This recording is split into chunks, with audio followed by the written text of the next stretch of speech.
Good morning students, पौधार group of education में आप सभी स्टूडेंट्स का मोस्ट वेलकम। देखिए, today I will discuss the thiol and thiol की जो हम डिस्कस करेंगे वो करेंगे chemical reaction of the thiol हैं वो हम यहाँ पर डिस्कस करेंगे।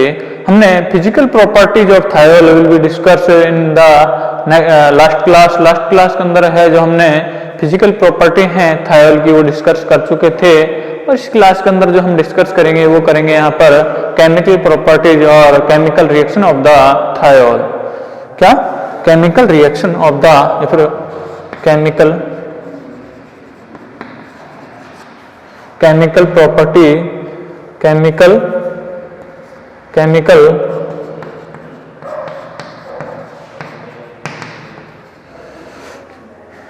Chemical properties of thiol.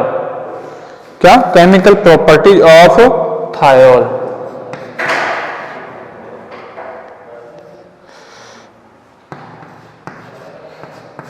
Chemical properties of thiol. तो देखिए, केमिकल प्रॉपर्टी है थायोल की वो क्या क्या है वो यहाँ पर हमें देखनी है। थायोल है वो अल्कोहल के समान ही कई प्रकार की रिएक्शन अर्थात केमिकल प्रॉपर्टीज हैं वो दर्शाता है, अर्थात ये भी एक एसिडिक प्रॉपर्टी दर्शाने के कारण, अम्लीयता दर्शाने के कारण है।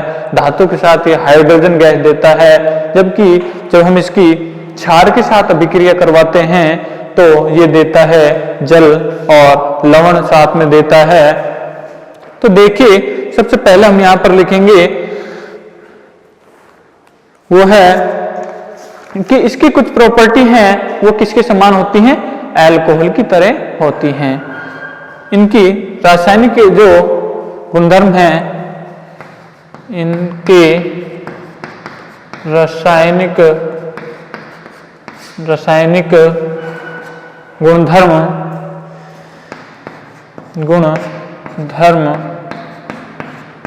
इनके रासायनिक गुणधर्म अल्कोहल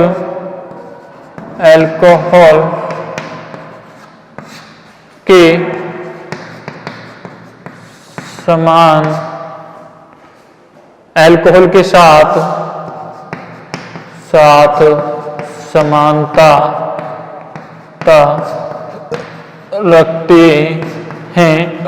अर्थात ये जो है थायोल, ये है अल्कोहल की तरह जो है केमिकल रिएक्शन देता है। हम यहाँ पर इसकी कई प्रकार के केमिकल रिएक्शन हैं वो यहाँ पर डिस्कस करेंगे। सबसे पहले हम जो देखते हैं अम्लीय प्रकृति की जो रिएक्शन है, पहला पॉइंट है हमारे पास में अम्लीय प्रकृति। देखिए, इसकी अम्लीय प्रकृति को दर्शाने के लिए वो किस जो रिएक्टेंट अभिकर्मक है उसके साथ अभिक्रिया करता है, जिसमें कि वो प्रदर्शित करे कि यह एक अम्लीय प्रकृति का होता है। उसमें सबसे पहले हम डिस्कस करेंगे वो है क्षार धातु की साथ। पहला नंबर पर ए नंबर है हमारे पास में, वो है क्षार धातु के साथ। देखिए, जब क्षार धातु के साथ थायोल अभिक्रिया करता है तो हाइड्रोजन गैस मुक्त करता है, जो कि यह प्रदर्शित करता है कि यह एक अम्लीय प्रकृति का होता है। हाइड्रोजन गैस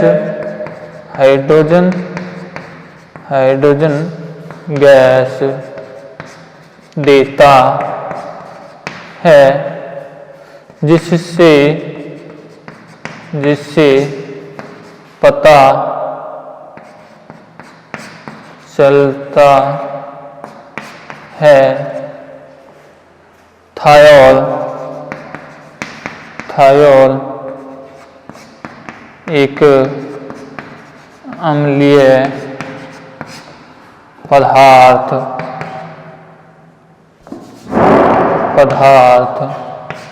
है। देखिए, मैं यहां पर ले रहा हूं क्या थायोल का रासायनिक फॉर्मूला होता है। क्या थायोल का रासायनिक फॉर्मूला है C2H5SH। ये हमारे पास में क्या थायोल, और थायोल की रिएक्शन जब मैं करवा रहा हूं किसके साथ, क्षार धातु के साथ, सोडियम के साथ में यदि करवाऊं तो क्या देता है। देखिए, ये देगा हमें क्या हाइड्रोजन गैस मुक्त करेगा यहाँ पर और साथ में देगा सोडियम का लवण।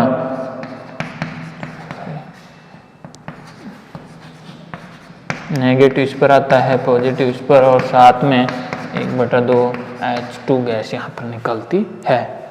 ये 2 कर लेना इसको ना।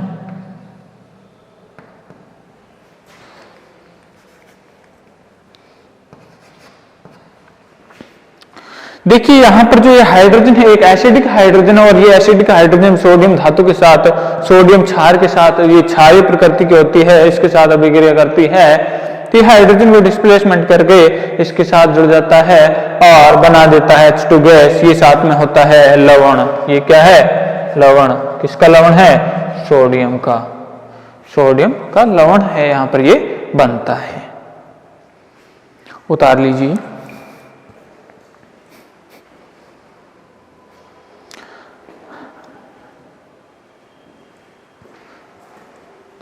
अगली रिएक्शन है वो है इसकी कार्बोक्सिलिक अम्ल के साथ, जिसमें भी यह पता चलता है कि एक जो थायोल है एक अम्लीय प्रकृति का होता है। अर्थात जब ये कार्बोक्सिलिक अम्ल के साथ रिएक्शन करता है तो कंपाउंड बनता है वो होता है ester as the product.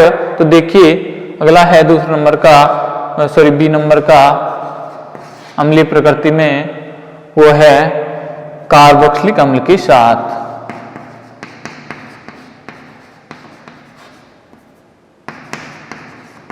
Carboxylic अम्ल के साथ, कार्बोक्सिलिक अम्ल के साथ जब ये रिएक्शन करता है तो जो कंपाउंड बनता है वो क्या होता है? Ester as the product. इसमें लिखेंगे एस्टर बनाता है। क्या बनाता है? एस्टर बनता है। देखिएगा किस प्रकार से रिएक्शन होती है। ये मान लीजिए CH3SH, इसकी रिएक्शन में करवाऊं कार्बोक्सिलिक अम्ल के साथ। कार्बोक्सिलिक अम्ल का डेरिवेटिव भी हम ले सकते हैं, जैसे कि क्लोरो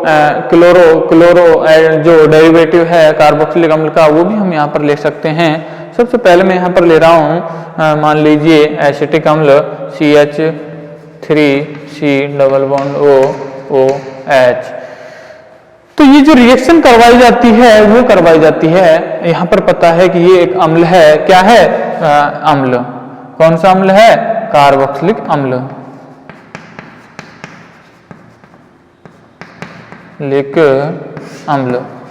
और अम्ल हमें पता है क्या देता है? H+ ion. अम्ल है जो इसी का मान लीजिए कोई दूसरा मोल है, दूसरा मॉलिक्यूल है अम्ल का, कार्बोक्सिलिक अम्ल का, वो क्या देगा? H+ ion.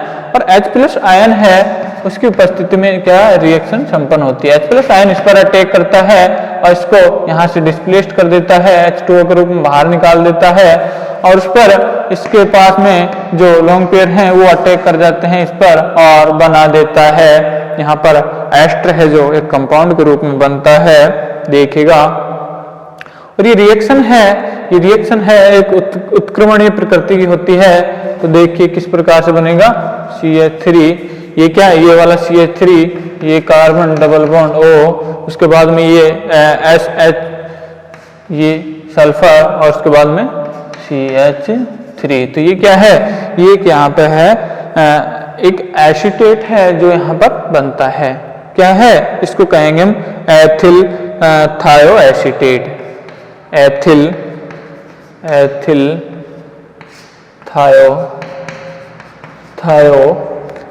थायोएसीटेट। क्या है? एथिल थायोएसीटेट है जो यहाँ पर बनता है।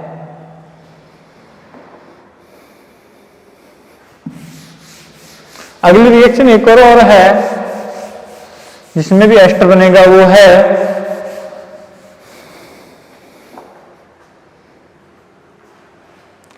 अम्ल क्लोराइड के साथ। दूसरा है, ये तो था हमारे पास में कार्बोक्सिलिक अम्ल के साथ, और इसी में ये तो मान लीजिए इसका पहला हो जाता है। दूसरा है वो इसका वो है अम्ल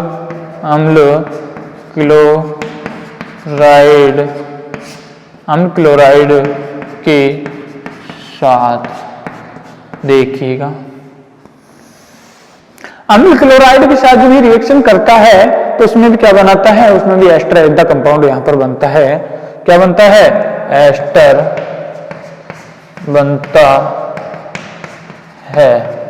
क्या बनेगा, एस्टर। देखिएगा CH3SH प्लस में CH3 उसके बाद में C डबल बॉन्ड O, यहाँ पे क्या आएगा Cl। देखिएगा इसमें भी क्या होता है, इसमें भी एक न्यूक्लियोफिलिक सब्स्टिट्यूशन के यहाँ पर बात ही काम करता है। ये किसका काम करता है, कि न्यूक्लियोफाइल का काम करता है। और ये होता है इलेक्ट्रोफिलिक सेंटर, क्योंकि यहाँ पर जो इसका माइनस आई इफेक्ट होने के कारण बंधक इलेक्ट्रॉन को इधर की ओर ले जाएगा और ये इस पर अटैक कर जाएगा। यहाँ पर निकलता है, वो निकलता है HCl के रूप में, HCl के रूप में साइड प्रोडक्ट निकलता है और बनाता है ester as the product.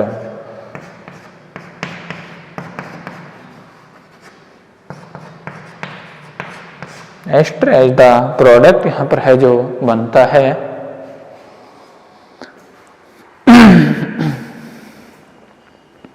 Reaction ज्यादा कहीं डिफिकल्ट है नहीं, सिंपल सी रिएक्शंस हैं।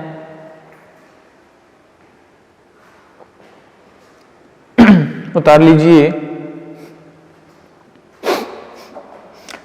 किसी भी रिएक्शन को यहां पर रटने की जरूरत है नहीं, उसमें आप देखिए कि कौन सा एक इलेक्ट्रोफाइल की भांति कार्य कर रहा है, कौन सा सेंटर है जो एक न्यूक्लियोफाइल की भांति कार्य कर रहा है, और यहाँ पर कौन सी प्रकार की रिएक्शन हो रही है, इलेक्ट्रोफिलिक सब्स्टिट्यूशन हो रही है या फिर न्यूक्लियोफिलिक सब्स्टिट्यूशन रिएक्शन यहाँ पर प्रोसीड हो रही है, या फिर कोई एडिशन रिएक्शन हो रही है। यदि आपको रिएक्शन की मैकेनिज्म का यदि पता चल जाता है कि यहाँ पर किस प्रकार की रिएक्शन है वो होने वाली है, तो आप कभी रिएक्शन को गलत नहीं करोगे।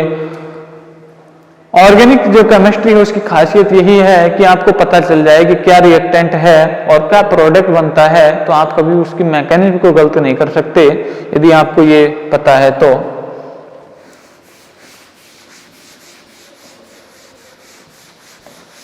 ये तो हो जाती है इसकी अम्लीय प्रकृति के द्वारा जो रिएक्शन दर्शाई जाती है वो। अगला है इसकी ऑक्सीकरण अभिक्रिया। क्या, ऑक्सीडेशन रिएक्शन। अगली है इसकी दूसरे नंबर की, 2 नंबर देंगे इसको, वो है ऑक्सीकरण अभिक्रिया। देखिएगा ऑक्सीकरण अभिक्रिया है, उसमें हमें पता चलना, उसमें देखना है कि किस रिएजेंट की उपस्थिति में, किस अभिकर्मक की उपस्थिति में किस प्रकार का प्रोडक्ट बनता है। और हमें ऑक्सीकरण का मतलब हमें पता है कि ऑक्सीजन का जुड़ना और हाइड्रोजन का हटना, यहाँ पर या तो हाइड्रोजन हटेगी या फिर ऑक्सीजन जुड़ेगी, यहाँ कोई ना कोई कंडीशन यहाँ पे होगी। तो देखेंगे हम, सबसे पहले यहाँ पर हम देखते हैं क्या, सबसे पहले हमारे पास में अल्कोहल की तुलना में जो है थायल का ऑक्सीकरण अधिक आसानी से होता है। क्या, अल्कोहल की तुलना में जो थायल है इसका ऑक्सीकरण बड़ी आसानी से होता है, क्योंकि इसमें जो उत्पाद है वो आसानी से बन जाता है। और यहाँ पर जो ऑक्सीकरण है वो निर्भर करता है अभिकर्मक की प्रवृत्ति पर।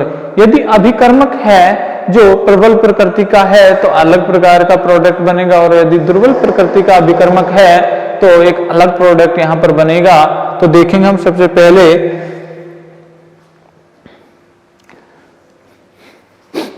मान लीजिए हमारे पास में कोई दुर्बल प्रकृति का ऑक्सीकारक है।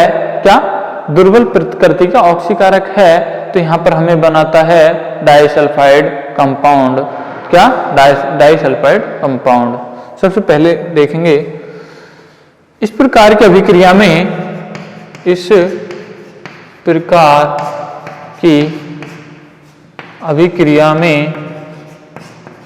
प्रकार की अभिक्रिया में ऑक्सीकरण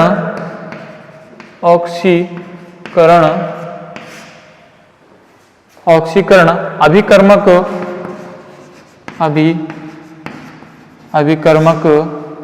की प्रवृत्ति प्रवृत्ति पर निर्भर करता है, प्रकृति पर निर्भर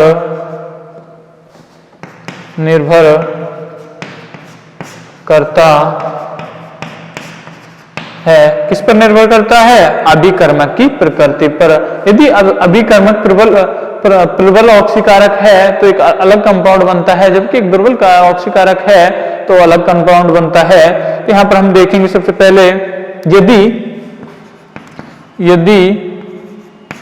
यदि दुर्बल ऑक्सीकारक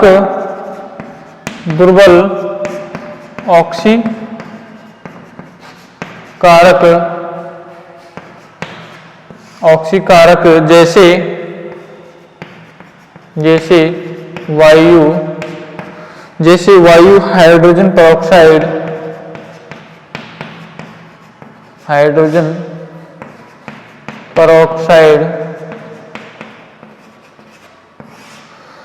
जैसे वायु हाइड्रोजन पेरोक्साइड और भी कई ऑक्सीकारक हो सकते हैं दुर्बल, जैसे कि क्यूप्रिक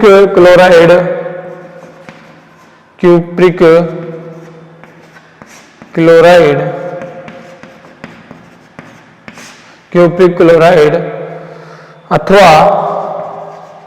अथवा सोडियम हाइपोक्लोराइड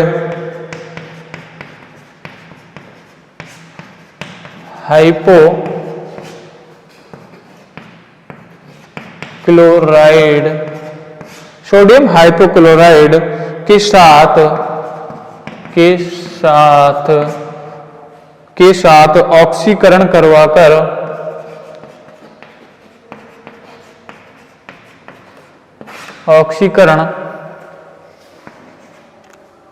करवाया जाता है तो डाइसल्फाइड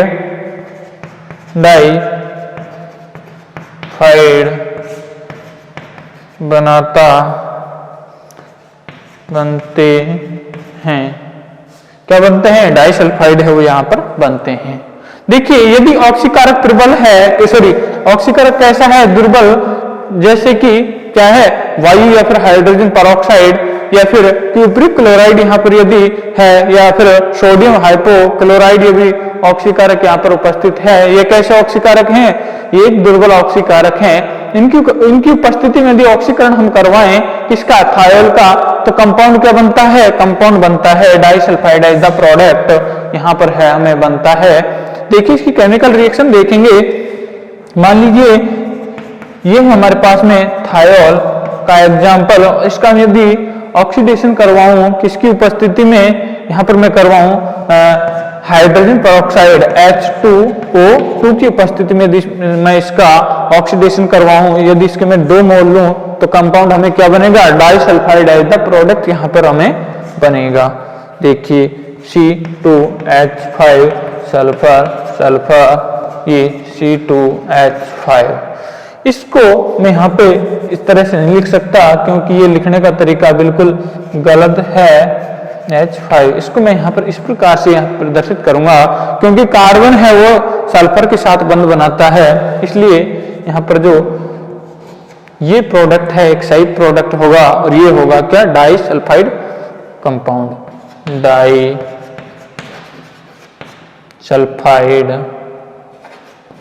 एज द प्रोडक्ट यहाँ पर है जो बनता है।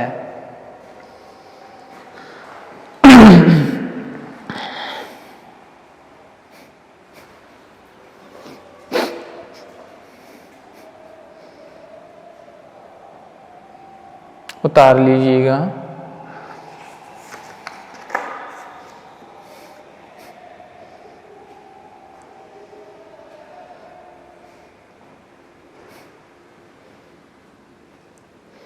अगला है हमारे पास में, यदि मैं इसका ऑक्सीडेशन आयोडीन के साथ यदि मैं इसकी रिएक्शन थायोल की आयोडीन के साथ करवाऊं तो प्रोडक्ट क्या होगा?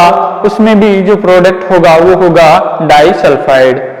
अगली है इसकी तीसरे नंबर की रिएक्शन है, वो है क्या? थायल की अभिक्रिया आयोडीन के साथ, आयोडीन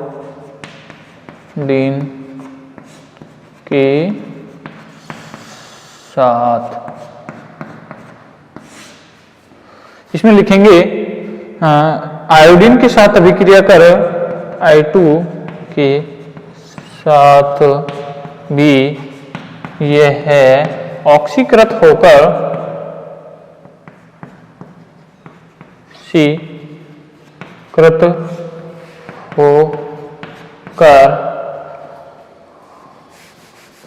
ऑक्सीकृत होकर क्या बनाता है? डाइसल्फाइड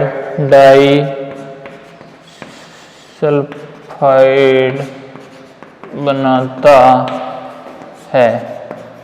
देखिए केमिकल रिएक्शन किसके साथ करवानी है? थायल की रिएक्शन करवानी है मुझे आयोडीन के साथ, और आयोडीन के साथ जब रिएक्शन करता है तो उसमें भी क्या होता है? उसका ऑक्सीकरण होता है, और ऑक्सीकरण के द्वारा जो कंपाउंड बनता है वो होता है डाइसल्फाइड। यहाँ पर जो कंपाउंड है वो बनता है। तो देखिए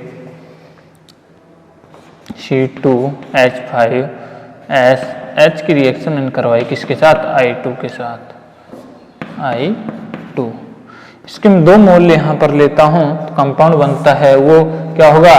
disulphide as the product. C2H5 sulphur, ये सल्फर, ये C2H5, ये क्या है? डाइसल्फाइड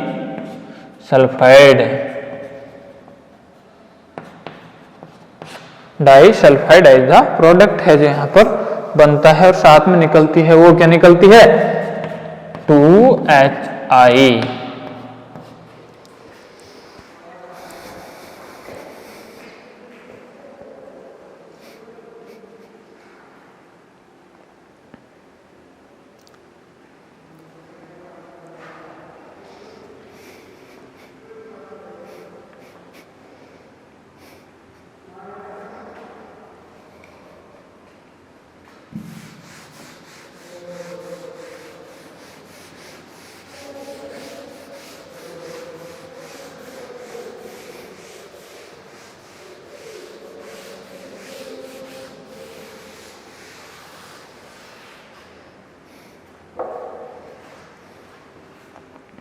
अगला है हमारे पास में चौथा नंबर का, वो है प्रबल ऑक्सीकारक की उपस्थिति में। किसकी उपस्थिति में? प्रबल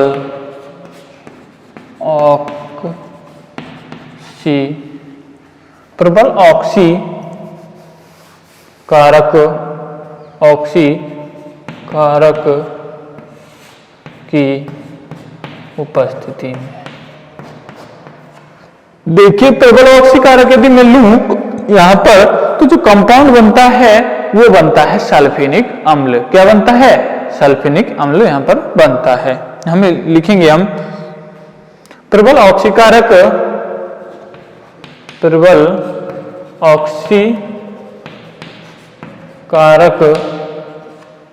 जैसे प्रबल ऑक्सीकारक जैसे नाइट्रिक अम्ल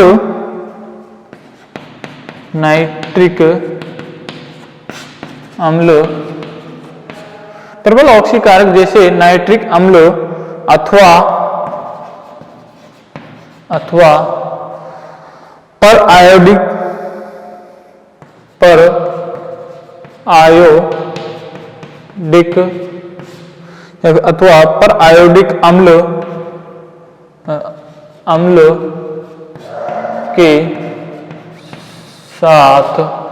आयोडिक अम्ल के साथ ऑक्सीकृत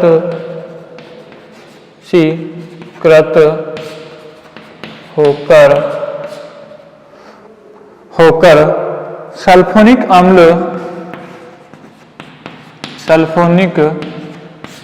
अम्ल बनता है। क्या बनता है? सल्फोनिक अम्ल है वो बनता है। किसकी उपस्थिति में? प्रबल ऑक्सीकारक की उपस्थिति में। किसकी उपस्थिति में? प्रबल ऑक्सीकारक की उपस्थिति में, जैसे कि नाइट्रिक अम्ल अथवा पर आयोडीनिक अम्ल है उसकी उपस्थिति में क्या बनता है, सल्फ्यूरिक अम्ल है वो यहाँ पर बनता है। तो देखिए केमिकल रिएक्शन किस प्रकार से होती है। हमारे पास में मान लीजिए ये है थायोल H, ये क्या है हमारे पास में, थायोल। थायल है, इसका में ऑक्सीकरण हमें करवाना है प्रबल ऑक्सीकारक की उपस्थिति में। तो क्या बनेगा, देखिए यहां पर क्या करवा रहा हूं मैं, ये करवा रहा हूं मैं इसका ऑक्सीडेशन। देखिए जब हम सबसे पहले थायल का ऑक्सीडेशन करवाते हैं तो क्या बनता है, एल्कोहल। एक ऑक्सीजन जुड़ेगा तो क्या बनेगा, एल्कोहल, मतलब सॉरी थायोल।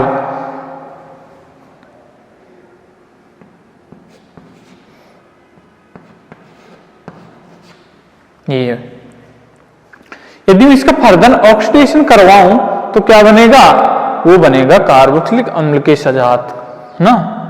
इसके मैं फर्दर ऑक्सीडेशन करवाऊं तो बनाता है कार्बोक्सिलिक अम्ल के सजात जो कंपाउंड होता है, पर डबल बॉन्ड ऑक्सीजन यहाँ पर और ये। अब इसका फर्दर में ऑक्सीडेशन करवाऊं तो ब्लास्ट के अंदर एक बार ये करवा दिया, दोबारा ये करवा दिया, यदि थर्ड टाइम में इसका ऑक्सीडेशन करवाऊं तो बनेगा हमारे पास में क्या, सल्फ्यूरिक अम्ल। अर्थात जब हम थायोल का जो 3 बार ऑक्सीडेशन करवाएं, फर्दर ऑक्सीडेशन करवाया जाए तो कंपाउंड बनता है वो क्या होता है, सल्फ्यूरिक अम्ल है वो यहाँ पर बनता है। क्या बन रहा है, सल्फ्यूरिक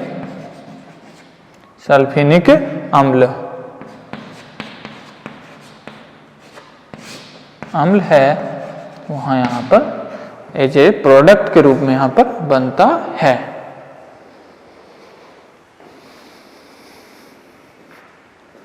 उतार लीजिए।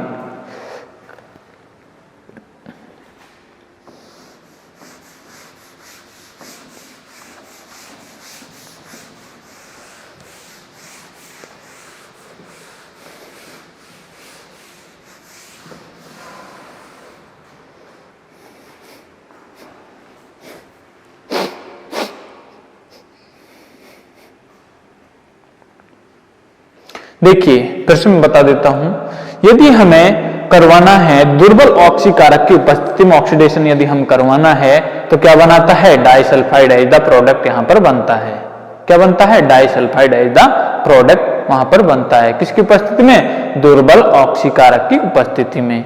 और यदि मैं ऑक्सीकरण करवाता हूं थायोल का प्रबल ऑक्सीकारक की उपस्थिति में तो कंपाउंड जो बनता है वो बनेगा हमारे पास में क्या, सल्फोनिक अम्ल एज द यहाँ पर प्रोडक्ट है जो बनेगा।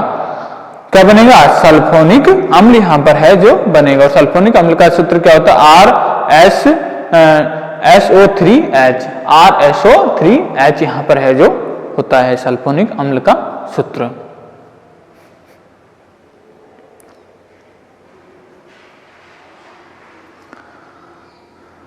तो आज की क्लास के अंदर यहीं तक करवाते हैं और अगली क्लास में 1-2 रिएक्शन और हैं इसकी, अब फिर हम चलो करवा देंगे। जो है हमारे पास में डाई एल्किल सल्फाइड डाइसल्फाइड है वो उसको चालू करवा देंगे। किसको, डाई एल्किल डाइसल्फाइड है उसको हम यहाँ पर चालू करवाएंगे, ठीक है। या फिर उसको हम ईथर भी कहते हैं, थायो ईथर भी हम उसे कहते हैं। तो आज की क्लास के अंदर इतना ही बहुत। और देखो ये है ना रेगुलर आप इसको पढ़ लिया करो। एक रिएक्शन जहां पे समझ में नहीं आती तो कमेंट बॉक्स में डाल दिया करो, या फिर वरना और भी जो यदि कोई सुविधा होगी तो हम वो अवेलेबल करवाएंगे, वरना तो कमेंट बॉक्स में डाल सकते हो। उसका फिर से यदि मैं किसी को समझ में नहीं आती है तो मैं फिर से रिपीट करा दूंगा। बाकी जब भी ऑनलाइन के बाद में ऑफलाइन जब भी स्टार्ट होगी तो आप तब समझ सकते हैं। और बाकी है ना।